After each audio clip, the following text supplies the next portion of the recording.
रांची दौरे पर गृह मंत्री अमित शाह प्रदेश संगठन और विधानसभा प्रभारी संघ करेंगे बैठक। रविवार को धार्मगढ़, बरकट्टा, सिमरिया में करेंगे रैली।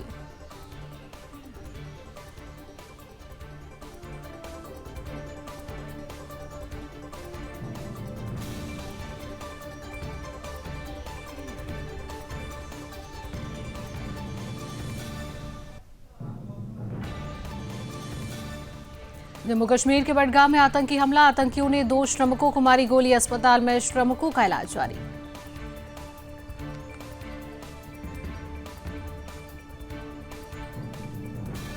कानपुर पहुंचे केंद्रीय रक्षा मंत्री राजनाथ सिंह। ऑर्डिनेंस फैक्ट्री का किया दौरा, हथियारों का भी किया निरीक्षण।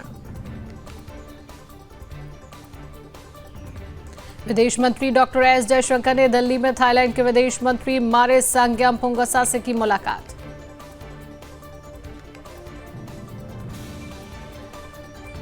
श्रीनगर में आसमान में दिखा धुआं। श्रीनगर के खानियार इलाके में सुरक्षा बलों और आतंकवादियों के बीच मुठभेड़ के दौरान गोलीबारी की आवाज सुनाई दी।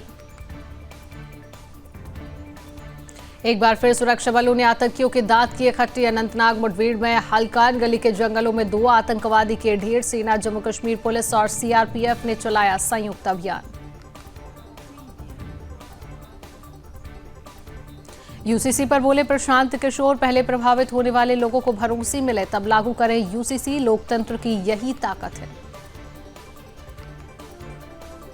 केदारनाथ पहुंचे उत्तराखंड के सीएम पुष्कर सिंह धामी। धाम की परिस्थितियों का लिया जायजा।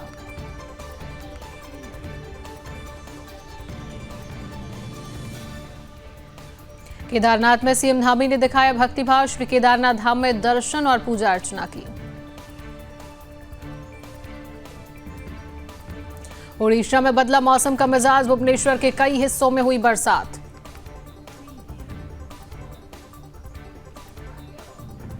तापमान पर बोली आईएमडी वैज्ञानिक सोमा सेन रॉय। उत्तर भारत में सामान्य से 3 डिग्री तापमान अधिक है। 3 नवंबर के बाद से तापमान में आएगी गिरावट।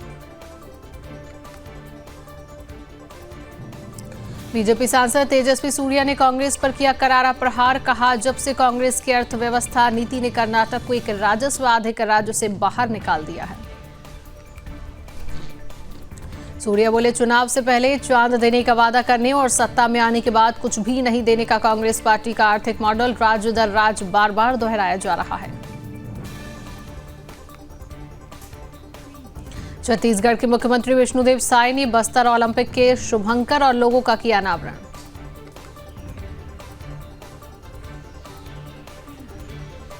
अमृतसर में बंदी छोड़ दिवस के अवसर पर निहंग सिखों ने घुड़सवारी कौशल का किया प्रदर्शन।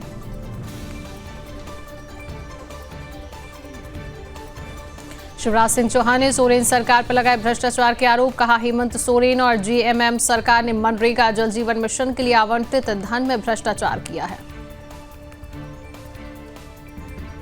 बडगाम में हुए आतंकी हमले पर बोले फारूक अब्दुल्ला। कहा, मजदूरों पर हुए आतंकी हमले की जांच होनी चाहिए। कैसे यहां सरकार बन गई है और ये हो रहा है।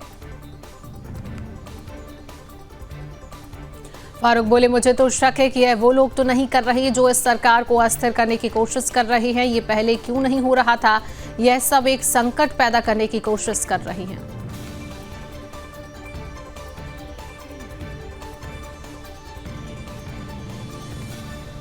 फारूक अब्दुल्ला के बयान पर बोले बीजेपी नेता कविंदर गुप्ता, एक जिम्मेदार व्यक्ति को इस तरह की बयानबाजी नहीं करनी चाहिए। एजेंसियों के काम के कारण जम्मू कश्मीर में शांति व्यवस्था बनी हुई है।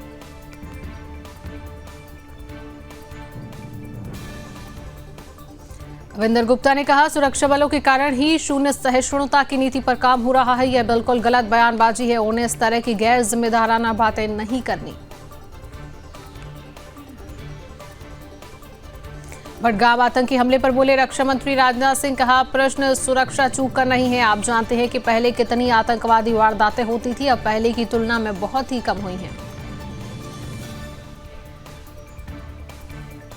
रक्षा मंत्री बोले, हमारे सुरक्षा बल पूरी तरह से सजग है और जल्द ही आतंकवादी वारदातें समाप्त हो जाएगी और जम्मू कश्मीर का तेजी से विकास होगा। जो भी घटनाएं हुई हैं वो निश्चित रूप से दुर्भाग्यपूर्ण हैं। फारूक अब्दुल्ला के बयान पर बोले बीजेपी नेता अल्ताफ ठाकुर, उमर और फारूक दोनों जानते हैं कि यहां अगर कोई आतंकवादियों को भेजता है तो वो पाकिस्तान भेजता है। असदुद्दीन ओवैसी ने किया फारूक के बयान का समर्थन। बोले कानून व्यवस्था की जिम्मेदारी उपराज्यपाल के पास है और अगर वहां आतंकी हमले हो रहे हैं तो भाजपा को जिम्मेदारी लेनी चाहिए।